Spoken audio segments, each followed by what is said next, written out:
Aku tantang kamu nyebutin satu film dinosaurus selain Jurassic Park yang beneran bagus. Satu aja, bisa nggak? Ayo silahkan. Nah kan, nggak bisa toh? Itu bukan cuma kebetulan loh. Kira-kira kenapa ya? Padahal semua orang kan suka banget sama film yang ada dinosaurus raksasa kayak T-Rex, Velociraptor, Brachiosaurus, Spinosaurus, Oraurus, dan masih banyak lagi yang namanya susah-susah itu. Waktu pertama kali nonton Jurassic Park aja, aku sekaget itu gara-gara dinosaurus yang ditampilin tuh realistis banget. Gila emang. Tapi sekarang ada yang bikin aku penasaran banget. Bukan soal cara bikinnya. Kalau dinosaurus, hewan raksasa mengerikan yang bisa sekali hype orang ini dianggap menjual, dan Jurassic Park sendiri udah jadi salah satu franchise film tersukses sepanjang masa. Kenapa ya sampai sekarang nggak ada film dinosaurus lain? Padahal Star Wars punya saingan, Star Trek, Mission Impossible punya saingan, James Bond. Jurassic Park itu udah ibarat kayak satu-satunya kalau lagi ngomongin dinosaurus sekarang. Apa iya film dinosaurus ini udah jadi hak paten studio Universal? Atau jangan-jangan Hollywood udah males bikin T-Rex-T-Rexan lagi? Nah, di video kali ini aku Lajunta, orang yang pingin ternak Triceratops, bakal nyoba mengulik misteri ini. Aku bakal bahas gimana Jurassic Park pertama kali lahir, nama film-film lain yang nyoba niruin pada gagal, sampai masa depan film dinosaurus ini. Jadi tonton video ini tanpa skip-skip sampai selesai.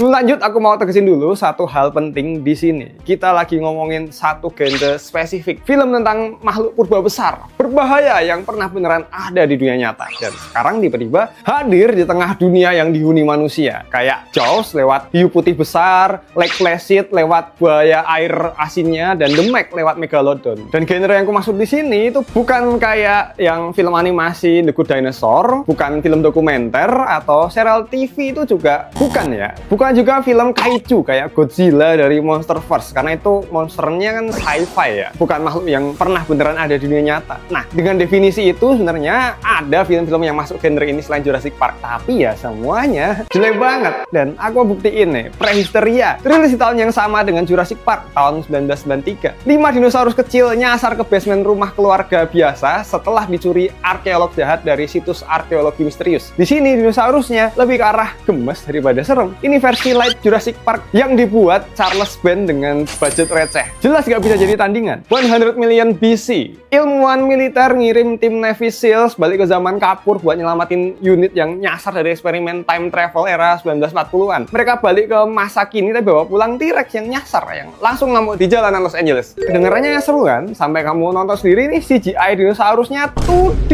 Kayak sinetron Indo yang ditempel ke footage live action. Actingnya bisa bikin kamu nangis, bukan karena terharu, tapi gara-gara kelihatan jelek minta ampun. Journey to the Center of the Earth itu juga kurang. Dinosaurusnya cuma dimunculin dikit di akhir. Pacingnya lemot, kebanyakan teori, plotnya kerasa boring, walaupun di awal filmnya lumayan menarik ya. Primitive War, ceritanya di Perang Vietnam 1968. Ada unit rahasia dikirim ke lembah terpencil dan nemuin eksperimen Soviet yang buka wormhole yang ngeluarin berbagai spesies dinosaurus ke masa itu. Premisnya lumayan seru, CGI-nya untuk budget sekitar 7-8 juta dolar tuh ya sebenarnya lumayan ya. Tapi kamu mengharap apa ya? Ada Ryan Kwanten, Tricia Helfer, Jeremy Piven, tapi problemnya durasinya yang 2 jam 15 menit dan di tengah-tengah film itu dragging banget. Penulisan naskahnya kurang kuat, karakter tentaranya pakai template perang Vietnam yang udah pernah dilihat ratusan kali. Banyak dialog yang dipaksain, dinonya juga gak konsisten. Kadang mereka pinter, kadang goblok gara-gara jalan ke arah tembakan dengan sengaja. Jelas ini film tier B ya, yang cuma jualan rasa seru, fokus perang lawan dino daripada thriller. Terakhir ada film 65. Film ini harusnya bisa jadi game changer. Premisnya juga oke, astronot dari planet lain yang jatuh tuh di bumi 65 juta tahun yang lalu, pas zamannya dinosaurus. Yang main Adam Driver, aktor yang udah terkenal bagus ya, penulisnya juga yang pernah bikin A Quiet Place. Tapi sayang di film 65 ini aku juga punya 65 reason atau 65 alasan buat jelek-jelekin film kocak itu. Mulai dari crash landing yang gak logis, pada pesawatnya kebelah jadi 2 tapi karakternya bisa selamat tanpa luka, plot armornya gak masuk akal, jatuh dari ketinggian, ditusuk, kena batu, diseret dino pun masih nggak mati-mati ya. Aduh, terserah lah ya. Yang ngebedain film ini sama Jurassic Park itu ya, itu 65 karakternya dikit banget. Padahal di Jurassic Park berhasil ngasih kita rasa deg-degan lewat asumsi siapa aja yang bakal mati dimakan sama dino. Tapi di 65 itu nggak kerasa sama sekali seremnya. Padahal cuma 2 karakter. Jadi kita bisa lihat pola film-film tadi ya, terus-terusan pada nggak berhasil. Kenapa ya? Oke, di sini aku bakal bahas alasannya. Alasan pertama, Jurassic Park berhasil ngedoktrin cara otak kita ngelihat dinosaurus tuh kayak gimana. Dia sukses ngasih tahu kita cara ngebayangin dinosaurus di dunia nyata. Cara geraknya kayak gimana, suaranya yang menggelegar, perilaku berburunya, tekstur kulitnya, semua itu tanpa sadar ngebentuk pemikiran kalau dinosaurus yang asli ratusan juta tahun yang lalu itu ya persis mirip kayak yang di film Jurassic Park. Kamu ngebayangin atau seenggaknya tahu T-Rex itu pernah ada juga kemungkinan pengaruh dari Jurassic Park. Padahal belum tentu gambaran dinosaurus di film Jurassic Park itu benar sesuai fakta di dunia nyata loh. Dinosaurus terutama jenis Theropoda, walaupun mereka mungkin bisa mengaum ya, tapi nyatanya nggak ada hewan darat yang bakal bersuara saat berburu mangsanya cuy. Ada lagi yang terkenal, Velociraptor. Sebenarnya mereka tuh punya bulu loh, nggak kayak di filmnya yang cuma kulit doang. Jangan-jangan selama ini ayam itu hasil evolusi T-Rex itu bener ya teorinya. Tapi gara-gara ini juga menutup celah buat film lain bisa terkenal. Karena kalau kamu bikin film dinosaurus dan dinosaurusnya mirip Jurassic Park, orang langsung ngebanding-bandingin. Dan pasti kalah, karena Jurassic Park yang asli pasti lebih ikonik. Tapi kalau kamu bikin dinosaurus yang beda banget, misalnya lebih akurat secara sains dengan nambahin bulu yang memang seharusnya ada di banyak dinosaurus, orang malah bingung dan ngerasa, lah itu mah bukan dinosaurus, itu mah manuk. Dan rasanya pokoknya bukan dinosaurus beneran. Alasan berikutnya, nama besar Steven Spielberg dan cita rasa thriller di Jurassic Park. Spesialnya Steven Spielberg ini adalah punya kemampuan ngebikin penonton ngerasain takjub dan takut yang sebenarnya berlawanan itu secara bersamaan. Kau bisa ngerasain indahnya makhluk ini lewat adegan Pak Helman ngajak Dr. Grant dan kawan-kawan keliling pertama kali ngelihat gedenya Brachiosaurus. Tapi di pertengahan film, kamu udah napas waktu T-Rex ngancurin mobil turnya. Transisi antara dua perasaan tadi itu gak lama, gak kecepatan juga. Natural, gak dipaksain. Perfect lah pokoknya, ngegambarin banget gimana seandainya kita benar-benar punya dinosaurus tapi nggak bisa ngejaganya. Om Spielberg ini tahu persis kapan harus nyembunyiin dinonya dan kapan harus nyembunyiin. Kamu ingat kan film di pertama Jurassic Park, T-Rex dan Velociraptor itu awalnya disembunyiin dulu, belum kelihatan tuh, cuma di spill doang, kandangnya yang gede banget dan dipagerin listrik 10.000 volt. Itu yang bikin nge-build up antisipasi penonton. Mereka jadi mikir, sengeri apa ya T-Rex-nya ntar? Dan Spielberg berhasil banget ngasih itu. Dinosaurus karnivora yang nggak cuma ngeri tapi juga pinter. Spielberg tahu kalau yang bikin ngeri itu bukan yang udah kelihatan, tapi apa yang belum kelihatan. Antisipasi itu jauh lebih powerful dari konfrontasinya langsung, dan itu jadi elemen thriller yang dieksekusi rapi. Sedangkan film-film dinosaurus lain yang nyoba masuk genre ini hampir semuanya langsung loncat ke action, kejar-kejaran, tembak-tembakan sama dinosaurus tanpa ngebangun tegangnya dulu. Hasilnya dinosaurus cuma jadi sekedar properti biasa aja, alat buat bikin adegan seru, enak dipandang, tapi bukan ancaman yang beneran bisa kita rasain. Alasan yang ketiga, bikin dinosaurus itu udah mahalnya nggak ngotak, tapi nggak punya brand value sendiri. Buat bikin film dinosaurus yang bagus, maksudnya yang beneran bagus ya, bukan level sinetron Indosiar, kamu butuh budget besar, visual effect yang serius buat menganimasikan makhluk gede yang harus kelihatan berat, punya tekstur dan gerakannya tuh smooth. Itu mahal banget, bahkan dengan teknologi sekarang. Nah, studio Hollywood itu mikirnya gini nih, kalau mau keluar duit besar buat CGI dinosaurus, kenapa nggak bikin Jurassic Park aja kan? Jurassic Park kan udah punya nama, udah punya fanbase puluhan tahun. Orang bakal nonton karena nama Jurassic Park, entah filmnya beneran bagus atau enggak. Dinosaurus sebagai konsep umum tanpa embel-embel Jurassic itu nggak punya brand value yang sama. Alasan keempat, dinosaurus susah dijadikan karakter yang relatable sama kita. Kalau yang ini kaitannya sama penulisan naratifnya ya. Salah satu hal yang bikin Jurassic Park berhasil itu bukan cuma dinosaurusnya aja, tapi manusianya. Karakter di film pertama, mereka semua punya karakterisasi yang jelas dan relatable. Dinosaurusnya di Jurassic Park tuh diposisiin jadi ancaman, bukan protagonis, dan itu yang bikin filmnya jalan. Konflik antara manusia yang nyoba survive melawan makhluk yang jauh lebih gede dan lebih kuat. Tapi kalau kamu mau bikin film dinosaurus yang beda, ada beberapa pilihan sih. Tetap pakai formula manusia versus dinosaurus, tapi bakal kelihatan kayak nyontek Jurassic Park banget. Atau bikin dinosaurusnya jadi protagonis, tapi dinosaurus yang realistis itu kan nggak bisa ngomong, nggak bisa berekspresi kayak manusia. Atau ada opsi lain ya, yang bikin genre campuran kayak yang dicoba 65 dengan elemen sci-fi yang dominan, tapi eksekusinya harus sempurna buat bisa sukses, dan belum ada yang berhasil nemuin formula yang tepat. Alasan kelima, premis cerita film dinosaurus itu sempit banget. Coba pikirin, kalau mau bikin film dinosaurus, premisnya mau gimana? Ternyata pilihannya nggak sebanyak yang kita kira. Opsi pertama, dinosaurus hasil rekayasa genetika di lab yang kabur dan ngamuk, tapi itu Jurassic Park banget kan? Opsi kedua, ada di daerah terpencil yang ekosistemnya masih kayak zaman purba, masih ada dinosaurus hidup di sana. Itu konsepnya mirip The Lost World-nya Arthur Conan Doyle tahun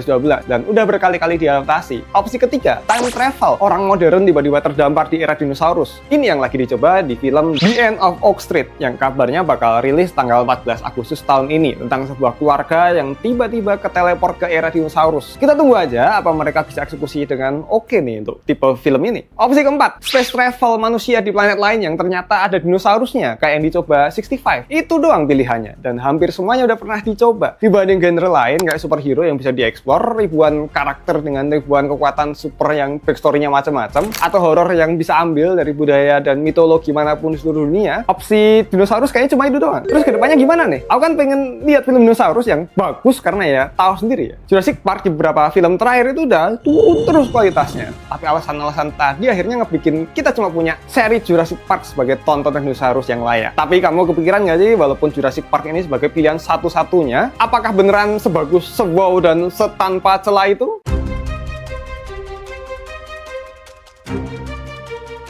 Film pertama di seri Jurassic Park ini di tahun 1993 itu ngabisin 63 juta dolar. Kalau inflasi sekarang jadi sekitar 145 juta dolar. Setara 2,4 triliun rupiah atau 2 hari biaya MBG BTW ya, cuma 2 hari doang. Tapi hasilnya mereka berhasil bikin sejarah. Di minggu pertamanya aja, Jurassic Park langsung ngalahin rekor box office sebelumnya yang dipegang sama Batman Return. Di seluruh dunia, dia jadi film dengan pendapatan terbesar sepanjang masa saat itu. Sampai Titanic nyelip 4 tahun kemudian. Tapi bukan teknologi CGI-nya doang yang bikin Jurassic Park bertahan 30 tahun di kepala penonton. Yang bikin membekas adalah ceritanya. Dr. Grant yang benci anak-anak, tapi terpaksa ngurusin 2 bocil kematian yang kepo banget sama dinosaurus. Dr. Malcolm yang dari awal udah bilang ini ide gila, tapi dipaksa buat ngikut. Hammond, si kakek idealis yang tulus pengen ngasih dunia sesuatu yang luar biasa tapi naif dan buta sama konsekuensinya. Dan di film ini dinosaurusnya diposisikan bukan sebagai musuh tapi lebih ke sebuah akibat dari kesombongan manusia. Situasinya bisa kacau karena Hammond dan timnya kurang bisa mikirin resiko sabotase dan resiko lainnya. T-Rex bukan jahat, yang jahat adalah manusia yang ngerasa bisa ngontrol sesuatu yang jauh lebih gede dari kemampuan mereka. Dia cuma predator puncak yang kelaparan. Aku inget banget waktu Dr. Grant bilang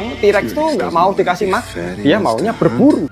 Di situ benar-benar ngasih gambaran betapa ngerinya ini makhluk kalau lepas. Dan pas klimaks filmnya emang ngebuktiin kalau T-Rex di sini emang cocok dengan namanya yang di bahasa Yunani artinya King of the Tyrant Lizard. Nah, kalau kamu pengen nonton T-Rex-nya franchise Jurassic Park yang udah realistis itu lebih realistis lagi di layar yang tajam, bisa pilih laptop ini nih. Udah 16 inch 100% sRGB, resolusinya Full HD 1920x1200 dengan refresh rate tinggi 165 Hz. Ini cocok banget dan manjain mata kalian buat nonton film ini ya. Film dinosaurus, apalagi buat game nih. Kombinasi antara i7 13700H dengan RTX 5060 ngebikin berbagai jenis kerjaan kamu bisa jalan dengan lancar di laptop ini. Kalau kamu pengen beli, cek aja produk yang udah aku taruh di sini. Siapa tahu harganya lagi diskon parah. Baik, lagi pembahasan. 4 tahun kemudian, Spielberg balik lagi buat sequelnya dan secara komersial sukses tembus 600 juta dolar. Tapi secara naratif mulai kerasa keropos. Kali ini fokusnya ke Dr. Malcolm yang harus pergi ke Isla Sorna, pulau kedua tempat InGen ngembangin dinosaurus secara diam-diam. Ada 2 tim yang sama-sama datang ke pulau. Konfliknya jelas, tapi karakternya nggak ada yang spesial. Dr. Sarah masuk sebagai pasangan Dr. Malcolm, tapi chemistry-nya nggak sekuat Dr. Alan Grant sama Ellie di film pertama. Yang bermasalah di sini adalah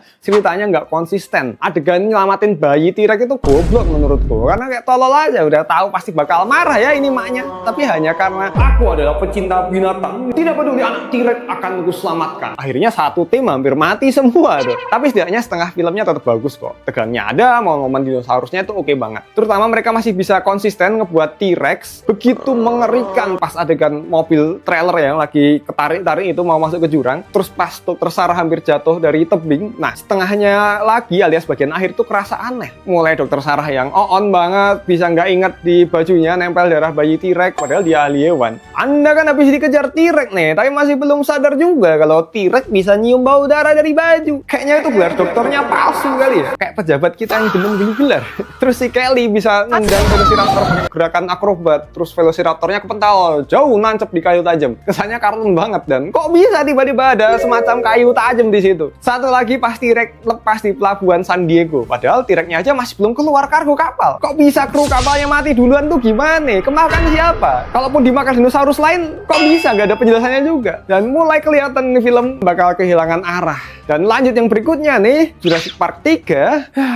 bagus tapi jelek. Gimana jelasinnya? Bumbu survival thrillernya masih kerasa banget, tapi ceritanya tuh kurang. Dr. Grant diseret ke Isla Sorna dengan alasan yang super konyol, yaitu bantuin nyari anak hilang dari pasutri yang sebenarnya udah cerai. Terus lari-larian dari dinosaurus selama 90 menit. Iya, gitu doang premisnya. Gak ada moral value, gak ada karakter developmentnya. Aku masih ingat ini film ngasih momen absurd yang sampai sekarang bikin geleng-geleng kepala. Pertama, momen dinosaurus matain leher T-Rex, fix fans T-Rex ngamuk nih. Masa raja dinosaurus dari film pertama mati segampang itu ya, habis salah bantal dia lehernya. Asal kalian tahu aja nih, di dunia nyata Spinosaurus tuh makannya ikan. Di sini disuruh ngelawan T-Rex, mana menang lagi? Dapat kekuatan MC anime dari mana lagi dah? Terus momen HP satelit bunyi ada dering jadul dalam perut Spinosaurus.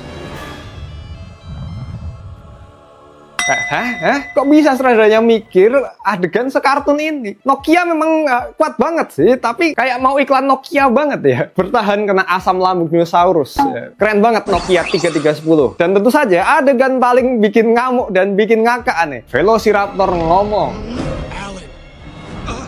Narkoba apa yang dikonsumsi sutradaranya sampai bisa kepikiran adegan ini? Kocaknya itu wagu banget coy. Apa ini mimpi bahasa seorang paleontologi? Gak heran kalau dari film tadi cuma bisa dapetin pendapatan terendah dari trilogi pertama. Tapi ini film bisa jadi hiburan goblok yang seru kok kalau ditonton lagi gabut. Lanjut, sekarang serinya udah berubah nama jadi Jurassic World sebagai film keempat dari seri Jurassic Park ini. Sukses secara komersial, tapi secara cerita ini jadi momen dimana franchise Jurassic Park geser ke arah kehancuran. Premisnya taman dinosaurus di Isla Nublar sekarang udah beneran dibuka, tapi pengunjungnya mulai bosen. Jadi InGen bikin Indominus Rex, dinosaurus full rekayasa genetika gabungan berbagai spesies. Dan tentu saja hancur berantakan. Karakterisasinya jelek banget. Mereka cuma ada buat fungsi plot, tapi nggak ada perkembangan sama sekali yang bikin kita relate ke mereka. Di sini ada juga momen-momen ikoniknya kayak scene Owen Grady nahan 3 Velociraptor pakai tangan doang tuh yang gini-gini. Sudah jelas tidak masuk akal lewat teori apapun, tapi ada kerennya juga. Mendadak semua penjaga kebun binatang dan mas-mas pencinta reptil di seluruh dunia niruin pose pawang kulin ini. Karena mereka merasa punya kekuatan pengendalian hewan. Terus yang paling banyak dikomplain nih dari film ini yaitu adegan Claire lari dari T-Rex pakai high heels. Itu heels sama kakinya dari vibranium apa gimana? Lari di tanah becek pakai hak tinggi tapi nggak kepleset sama sekali. T-Rex udah ketuaan kali ya, jadi nggak kuat ngejar. Film ini akhirnya ditutup sama epic comeback-nya T-Rex original dari film pertama yang dibantu sama Mosasaurus yang tiba-tiba loncat dari air terus ngebunuh Indominus Rex. Enak banget ya, padahal yang bonyok siapa, yang makan siapa. Ya, yang bikin film ini laku keras adalah nostalgia tingkat dewa. Udah, itu doang alasannya. Lanjut ke Jurassic World Fallen Kingdom. Ini sebenarnya dua film yang dipaksa jadi satu. Tengah pertama, Isla Nublar mau meledak karena gunung api. Tegangnya ada, momen emosionalnya dapat, terutama scene Brachiosaurus. Wah, ini sih bikin sedih banget ya. Ngelihat bayangan Brachiosaurus nangis di tengah asap tebal, nungguin kapal yang ninggalin dia. Sakit hari kita tuh ngelihat dinosaurus pertama di franchise ini mati pelan-pelan. Buat setengah kedua, dinosaurus diselundupin ke mansion mewah buat dilelang. Di sini juga tetap ada scene aneh, contohnya pas Indoraptor pura-pura tidur terus senyum licik pas mau makan manusia. Dinosaurus senyum kayak antagonis Neron Azab. Itu gimana ceritanya, boy? Makin absurd aja. Penulisan naskahnya tuh juga jelek, dialognya kurang, karakternya apalagi. Villainnya jalan secara sadar ke kandang dinosaurus buat nyabut giginya, cuma buat koleksi. Itu akal sehatnya dipakai nggak sih? Di sini juga dinosaurus dibikin dari yang sebelumnya predator cerdas yang nggak bisa diprediksi, malah dijadiin seolah-olah jadi pahlawan protagonis yang cuma nyelamatin manusia baik. Terus yang paling flop adalah Jurassic World Dominion sebagai film ke-6 seri Jurassic Park. Harusnya jadi penutup epic, reuniannya cast lama terus ketemu sama cast baru. Harusnya bisa jadi sebuah absolute cinema ya. Tapi apa yang kita dapat? Plot tentang belalang raksasa hasil rekayasa genetika yang mengancam dunia. Bukan dinosaurus, belalang. Oh, foto. Kayaknya ini film beneran ngikutin chaos teori yang disebut Dr. Malcolm di film Jurassic Park. Jadi chaos beneran kan? Ini film bahkan nggak punya momen yang ngebekas secara positif di ingatanku. Elemen thriller yang bisa dibikin tegang nggak ada sama sekali. MC-nya di sini kayak bisa lepas dari segala marah bahaya tanpa kegores. Momen klimaks T-Rex sama Therizinosaurus ngelawan Giganotosaurus, Oraurus, susah nyebut namanya. Di akhir itu udah berasa kayak nonton WWE Smackdown ala kadarnya. Nggak ada ngeri-ngerinya sama sekali. Malah kayak tawuran CGI itu. Dinosaurusnya cuma jadi pajangan dari konspirasi perusahaan biologi super garing. 3 tahun setelah tragedi Dominion, Universal Studios nge-reboot franchise ini. Jurassic World Rebirth datang sebagai film ke-7 dengan cast baru yang gila-gilaan dari Scarlett Johansson, Mahershala Ali, Jonathan Bailey, premisnya lebih segar. Dunia pasca Dominion ternyata nggak cocok buat dinosaurus karena dino harus tinggal deket Khatulistiwa. Akhirnya dino kesayangan kita mulai punah. Ada misi khusus ngambil sampel DNA di zona garis Khatulistiwa. Alhamdulillah, udah tobat ngebikin dinosaurusnya gak sok-sok jadi pahlawan yang nyelamatin karakter protagonis nih. Momen ikoniknya mulai balik nih, ngasih rasa tegang yang kerasa di film ini. Ngelihat Scarlett Johansson yang udah biasa jadi Black Widow berantem sama alien, sekarang harus ngos-ngosan kabur dari dinosaurus. Berhasil ngasih vibe survival yang fresh, tapi tetap aja ini masih daur ulang formula Jurassic Park-nya awal ya. Ada tim kejebak, kabur dari dinosaurus, terus ada bocil kematian yang harus diselamatin. Mereka sampai daur ulang scene ikonik kayak kejar-kejaran di dapur, mirip di film pertamanya dulu lewat scene di minimarketnya. Ada lagi scene goblok kayak pakai perahu karet yang berisik, padahal udah tahu nih di samping dia tuh ada T-Rex tidur.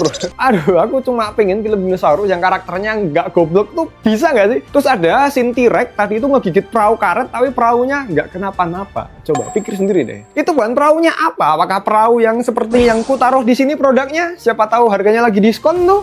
Mungkin perahu yang itu, tapi bisa juga yang bukan. Nah, coba pikir sendiri tuh, kok bisa kayak gitu? Terus habis itu ada T-Rex alias Distortus Rex di sini juga nggak kepake. Padahal udah digembar-gemborin tuh di awal ya, tapi nggak bisa kasih impresi apa-apa. Cuma muncul, wah bentar di akhir. Dan kerasanya lebih kayak hewan tiruan yang nggak ada feel dinosaurusnya sama sekali. Kalau dibandingin sama Dominion, ya ini hitungannya perkembangan. Tapi kalau dibandingin sama film pertama, jelas masih jauh banget. Oke, ini kita jadi udah tahu nih sisi terang dan sisi gelap Jurassic Park. Terus kalau gitu, apakah masih ada kesempatan buat film lain bisa sukses? Aku berharap ada film dinosaurus lain yang beneran bagus. Tapi aku nggak yakin itu bakal kejadian. Ya gara-gara Jurassic Park berhasil nutup celahnya tuh serapat itu. Walaupun jelas demand-nya masih ada, manusia mana tuh yang nggak terpesona sama dinosaurus? Museum Natural History masih jadi top 10 museum paling dikunjungi di dunia. Dokumenter dinosaurus masih ditonton jutaan orang. Yang kurang adalah supply yang berani dan berkualitas. Ditambah ada satu tembok tinggi yang hampir mustahil ditembus. Format hewan prasejarah berbahaya yang nyata dan punya kemungkinan buat muncul lagi di dunia nyata itu udah diklaim duluan sama Jurassic Park. Dan mereka nggak cuma ngeklaim, mereka ngeklaim dengan kualitas tertinggi yang mungkin pernah ada buat genre ini. Dengan sutradara terbaik pada zamannya, dengan teknologi yang juara, dengan premis yang realistis di dunia nyata. Dan yang bikin lebih berat lagi, ini bukan cuma soal nyaingin film Jurassic World yang ada sekarang. Film lain yang mau masuk itu harus bersaing sama memori Jurassic Park yang tahun-tahun dulu tuh, yang 1993, yang ada di kepala semua orang yang pernah nonton. Dan itu adalah standar yang bahkan franchise-nya sendiri setelah 7 film dan ratusan juta dolar belum berhasil lagi. Jadi bukannya genre ini mati, tapi Jurassic Park udah bikin standar yang hampir mustahil diraih tanpa nama Spielberg, tanpa brand Jurassic, dan tanpa budget ratusan juta dolar. Dan selama kondisi itu belum berubah, Jurassic Park bakal terus memonopoli. Aku pribadi masih punya harapan suatu hari nanti mungkin ada filmmaker yang beneran berani dan punya visi yang cukup kuat buat berdiri sendiri keluar dari bayangan Jurassic Park, yang bisa bikin generasi berikutnya punya momen yang sama kayak kita waktu pertama kali nonton T-Rex yang muncul di tahun 1993. Tapi sampai hari itu datang, Taman Dinosaurus itu masih punya satu pemilik dan tiketnya cuma dijual di loket Universal Pictures. Daripada nungguin film dinosaurus selanjutnya rilis kapan, mending kamu nonton kenapa sih Indonesia nggak bikin film The Raid lagi nih. Udah aku bahas di sini. Atau kalau kamu penasaran kenapa iklan Marjan bisa heboh tiap tahun, bisa ditonton di sini nih. Aku wawancara sama yang bikin. Kalau kamu penyuka film, kamu tonton dua-duanya ya. Dan jangan lupa cek produk yang udah aku taruh di sini nih. Ada perahu anti dinosaurus tuh kayaknya.